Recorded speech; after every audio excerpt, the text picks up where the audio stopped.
안녕하십니까. 반갑습니다. 오인환입니다. 오늘 영상은 많은 초보 투자자분들이 기술적 분석에 대해서 잘못 이해하고 있는 것이 있어서 해당 내용도 이제 알려드릴 겸, 그리고 이제 그 내용을 LB로 적용해서 이제 정리도 해드리려고 만들었습니다. 먼저 기본적으로 절대적으로 아셔야 될 게, 어떤 지표든 그 거래량이 바탕이 되지 않으면 그 의미는 감소하게 됩니다.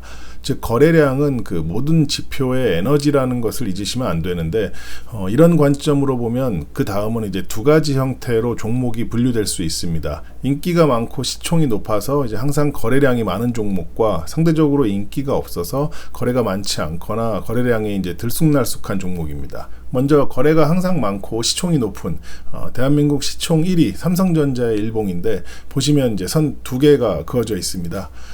별건 아니고 제가 작년에 그어놓은 지지선인데, 이 선을 그은 이유는 그 22년 후반부터 그 외국인들이 주가를 올리고 있었기 때문에, 언젠가는 이제 그들의 엑시트가 시작되면 1차적으로 이제 대충 여기까지는 빠지겠구나 하고 이제 체크를 해놓은 겁니다.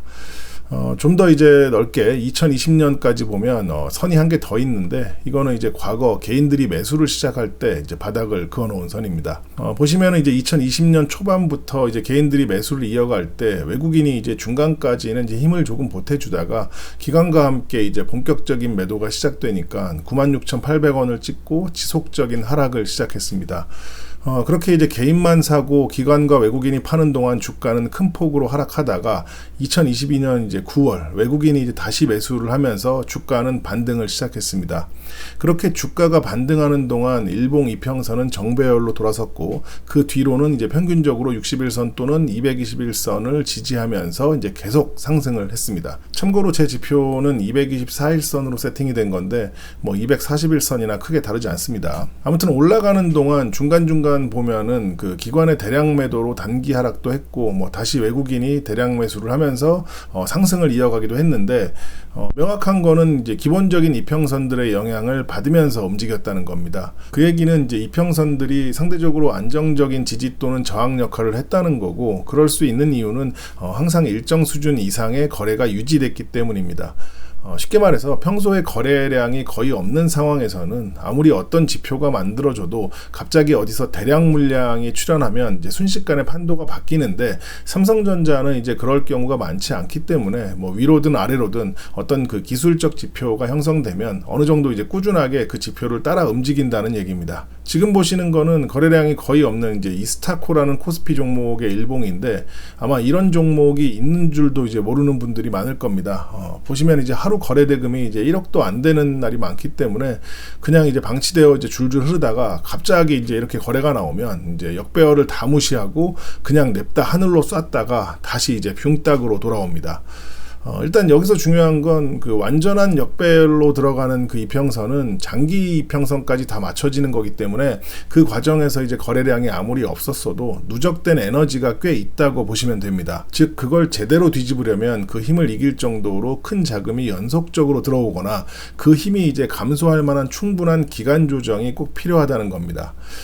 이날 거래대금을 보면은 대충 한 240억쯤 되는데, 결국 흐름을 뒤집지 못했다는 건 기존 흐름의 에너지가 더 강했다는 걸 증명하는 겁니다. 물론 특수한 경우에는 그 수급이 들어왔다가 어떤 이유 때문에 이제 바로 다시 나가서 이제 그럴 수도 있습니다만, 오늘은 이제 기초에 대해서 정리를 하는 시간이니까 특수한 경우는 제외를 하겠습니다. 아무튼 참고로 이 종목의 장기 지표를 보면 이렇습니다. 답이 없어 보이죠.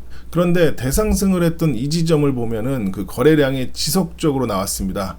그럴 수밖에 없는 게, 주당 500원짜리를 7,500원까지 올리려면 평소보다 엄청나게 많은 에너지가 지속적으로 투입이 돼야 되니까요. 중간 정리를 하면은 이제 봉 차트를 기준으로 이제 이평선이나 추세선 등의 각종 그 기술적 지표들은 과거의 주가 흐름과 수급 등을 데이터로 정리해서 그걸 이제 그림으로 표현해 놓은 거기 때문에, 그 전체적인 것에 에너지가 되는 그 거래량, 거래대금이 받쳐주지 못하면, 다른 표현으로는 이제 충분한 거래량의 안정성이 지속되지 못하면 그 지표의 신뢰도가 급격하게 떨어질 수밖에 없다는 겁니다. 그럼 당연히 그 삼성전자 같은 종목을 분석할 때와 이런 이스타코 같은 종목을 분석할 때는 그 방법이 다를 수밖에 없고, 매매 활용에 있어서도 큰 차이가 있다는 얘기입니다.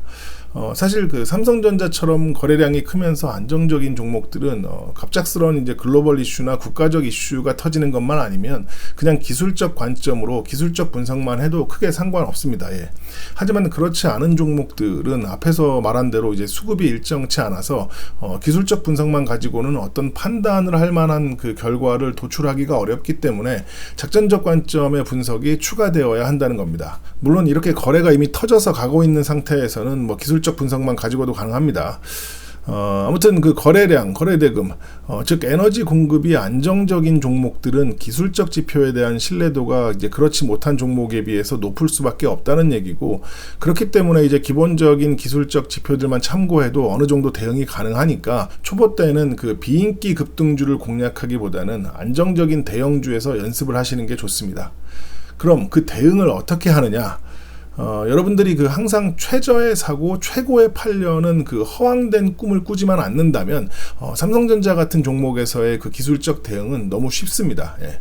일단 목표를 정할 때 그 삼성전자의 재무나 비전에 대한 가치를 두고 이제 초장투를 하는 게 아니라면 그냥 이제 기간을 대충 설정을 하세요. 예. 내가 한 1년은 끌고 가겠다 하면 그 장기 기술적 지표들이 상승을 시작할 때 매수를 했다가 120일 또는 뭐 221선 같은 그 중장기 지표가 밀리거나 깨질 때 비중을 축소하거나 매도를 하고, 반대로 이제 지지되거나 복귀될 때 재매수를 하든 뭐 신규 진입을 하든 하시면 됩니다. 만약 23년도부터 그렇게 대응을 했으면 최고의 수익률은 아닐지라도 적당히 수익을 내고 정산을 했거나 최근 하락 반전하는 동안 늦어도 7만원 중반에서는 탈출을 했을 겁니다. 즉 제가 강조하는 그 미드리스크 미드리턴을 위한 가장 핵심적인 목적인데, 결국에는 이제 큰 손실은 피하고 중간 수익만 먹겠다는 게 전략입니다. 보시면 그 1년 넘게 유지되던 그 상승 추세가 꺾인 게 어디예요? 예, 8월 5일 이날입니다. 제 지표상에서는 이제 224일선이 상승 이후 처음 깨졌어요. 그런데 거래량, 즉 에너지가 실려 있죠. 그 얘기는 뭐다? 1년 넘게 유지되던 어떤 경계가 에너지가 실린 채로 무너졌다는 겁니다. 그럼 또 이런 거 이제 궁금하시겠죠. 여기 보면 이제 다시 복귀를 했는데 그럼 다시 사야 되나 말아야 되나. 예. 제가 지난 그 LB 총정리 방송에서 언급을 한 내용인데, 여러분들이 이제 기술적 분석으로 투자를 할 때는 단타인지 아니면 스윙 또는 뭐 중장기인지 기준이 있어야 돼요. 예. 만약 단타를 할 거라면 여기서 들어가도 되죠. 예. 대신 나오는 것도 단타로 이런 자리에서 바로 나와야 되죠. 단타니까. 반대로 이제 원래 장투를 하다가 리스크 관리 차원에서 여기서 이제 비중을 줄인 거라면 재매수도 이제 장투 관점으로 해야 되는데, 그럼 최소 5일선, 21선이 다시 61선 위로 복귀하는 것까지는 지켜봐야 하지 않을까요? 예? 초보 투자자분들이 가장 많이 하는 실수 또는 착각이 바로 이런 건데, 단타 치다가 갑자기 장투로 대응하고 장투하다가 갑자기 단타로 대응하면 그런 건 너무 꼬이는 거라서 재정비하는 것만 해도 시간이 너무 오래 걸립니다. 100m 단거리를 뛸 건지 마라톤을 할 건지에 따라서 훈련 방법도 다르고 그 뛰는 방법도 완전히 다른데, 그걸 이제 주가 흐름에 따라 왔다 갔다 해버리면 망하는 지름길입니다. 쉬운 예로 단타면 그 손절과 익절 라인을 그 짧게 잡기 때문에 한 번에 이제 큰 비중을 담을 수도 있지만, 중장기면 뭐 아니 스윙만 해도 그 여러 차례 이제 분할로 매수를 해야 되기 때문에 애당초 들어가는 타이밍도 다르고 손절하는 타이밍도 완전히 다르다는 겁니다. 아무튼 지금 삼성전자 대응에 대해서 이제 기술적으로 분석하면 외국인 매도로 기술적 그 단기 중기 추세는 완전히 하방으로 꺾였고, 상승 전 그 바닥이었던 그 제가 선 그어놓은 자리까지 거의 다 왔는데, 문제가 이제 여기는 매물대가 적어서 힘이 크지 않기 때문에 사실상 그 심리적인 지지선이 될 가능성이 높습니다. 그 얘기는 여기서 이제 약간 민기적 될 수는 있어도 심리적 지지는 힘이 별로 없기 때문에 외국인 매도가 계속되면 그러니까 정확히 말하면 개인 매수가 계속돼서 외국인들이 계속 매도를 하면 개인적으로 이제 결국 오자가 깨질 수도 있지 않을까 이제 생각을 하기 때문에 삼성전자 이제 언제 들어가면 되냐고 묻는 지인들에게 저는 그 오자가 완전히 지지되고 그 최소 21선이 옆으로 눕기 시작하는데 개인이 이제 매도로 전환하면서 OBV가 증가하는 게 확인될 때라고 얘기를 합니다. 이제 HLB를 예제로 최종 정리를 해볼 건데, LB는 이제 삼성전자에 비하면 거래대금이 크지도 않고 이제 안정적이지도 않은 종목이기 때문에 기술적 분석 외에 작전적 분석이 추가돼야 됩니다. 기본적 분석은 뭐 당연한 거고요. 참고로 그 LB는 그 신약 개발을 하고 있기 때문에 계속 적자를 기록하는 기업입니다. 갑자기 이제 이 얘기를 왜 하냐면 신약 개발하는 회사에 투자를 한다는 건 그 다른 섹터에 비해서 그 리스크가 한 10배는 높을 겁니다. 삐끗하면 모든 게 끝나니까요. 아무튼 그 지금 보시는 거는 LB의 이제 장기 일봉인데 이렇게 이제 거래량이 터지는 기간에는 이제 기술적 지표의 신뢰도가 증가하게 되고 평소에 이제 거래가 별로 없을 때는 단기 기술적 분석이 크게 의미가 없습니다. 그래서 이런 종목은 이제 계속 얘기하지만 작전적 관점에서 분석이 필요하다는 건데 먼저 이제 기술적인 관점으로 이제 21년과 22년을 보시면 여기 어떤 날인지 아시죠? 2.16 사태가 벌어졌던 날입니다.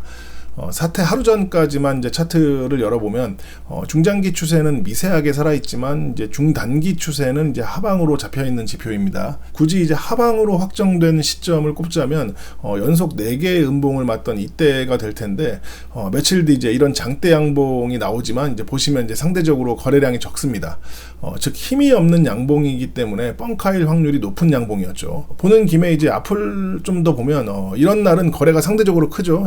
그러니까 이제 결국 중단기 상승을 하긴 했습니다. 즉 저기서 만약 단기 기술적 분석을 해서 매수를 했다면 아무리 이제 그림이 좋아도 장투로 그 전환을 할 게 아니라 단기로 수익을 실현하고 이제 바로 나왔어야 되는 겁니다. 아무튼 지표상 216 하락은 완전히 이제 충격적인 건 아니고 그러니까 이제 하한가는 좀 과했지만 하락은 그 예상 범주 안에 있었다라는 겁니다. 제가 지금 알고 있는 걸 저 때도 알았다면 아마 2월 4일부터는 저도 비중을 줄였을 겁니다. 여기서 잠깐 그 작전적 관점으로 흥미로운 얘기를 하나 하자면 2월 1일 그 이날 보시면 갑자기 이제 거래가 증가하고 갭 양봉이 나왔습니다.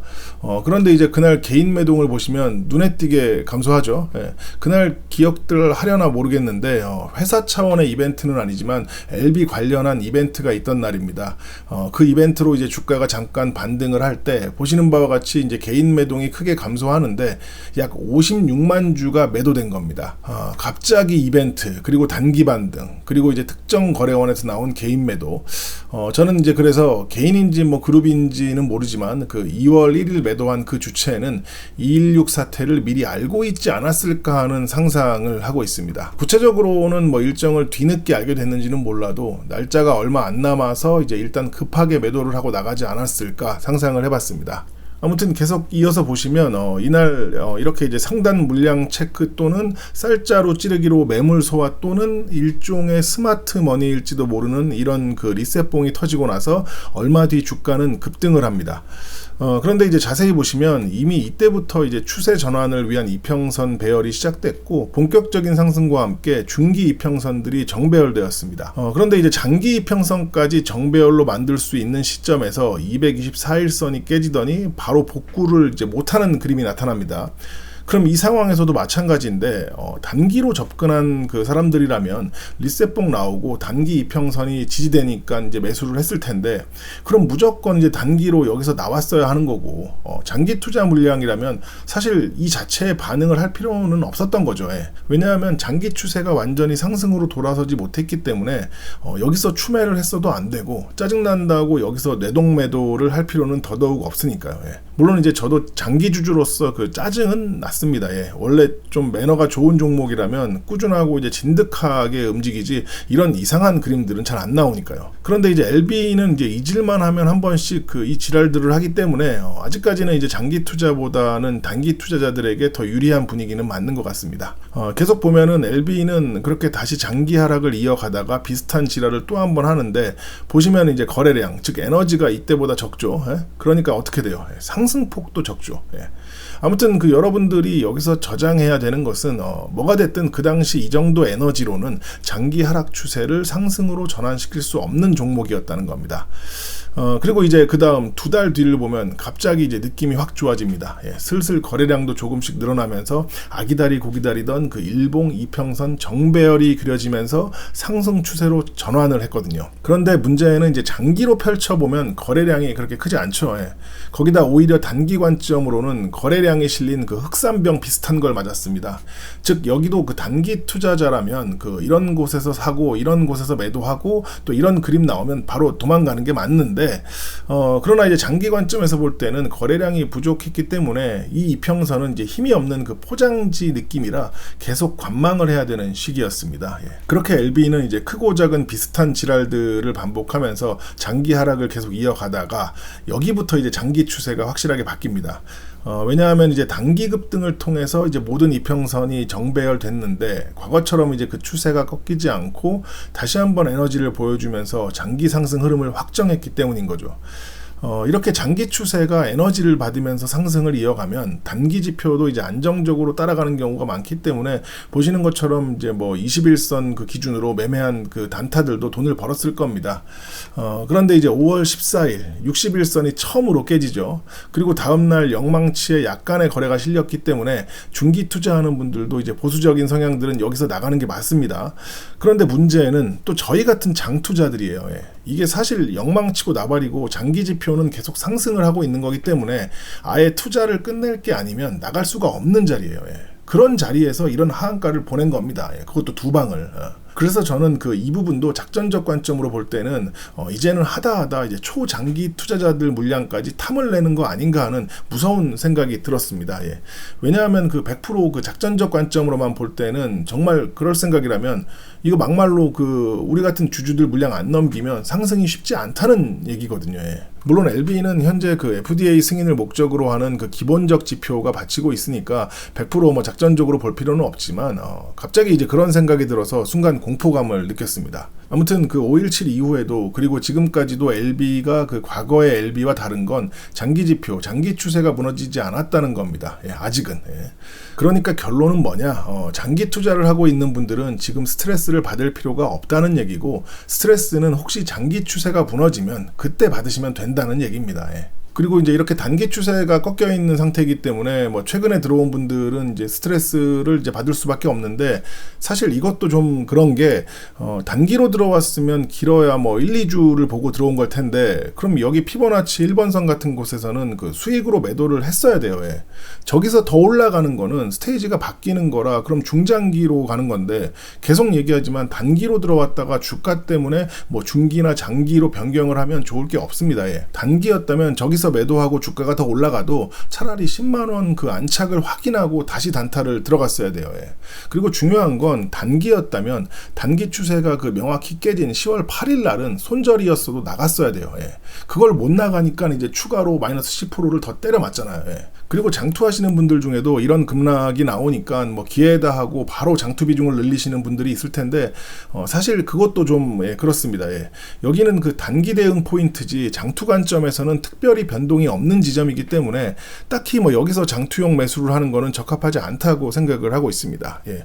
오히려 그 장투 매수를 하려면 공격적으로는 그 제 피보나치 그 2번 위에서 그리고 이제 방어적으로는 10만원 위에서 하는 게 더 안정적이라고 생각을 합니다. 혹시 이 얘기를 듣고 이제 그래도 9만원, 10만원에서 불타기 하는 것보다 이제 지금이 훨씬 싸니까 어차피 장투를 할 거면 지금 더 쌀 때 사는 게 낫지 않냐고 생각하는 분들이 있을 수도 있는데 어차피 이제 장투를 한다고 해도 뭐 내 생각대로 회사가 어차피 무조건 잘 되거나 주가가 어차피 무조건 잘 된다는 보장은 없거든요. 그리고 이제 그 정도로 잘 될 거라고 생각하면 목표가를 최소 20만원 이상 뭐 기대하는 분들일 텐데 1, 2만원 차이 때문에 굳이 합리적인 룰을 깰 필요가 있을까라는 생각이 듭니다. 뭐 각자 사정과 이제 상황이 있고 투자 방식이 다르니까 이제 강요하는 건 아니고요. 저는 이제 하이 리스크 하이 리턴을 추구하는 게 아니라 미드 리스크 미드 리턴을 추구하기 때문에 이제 비슷한 분들에게 이제 도움이 되고자 정리를 해드린 겁니다. 감사합니다.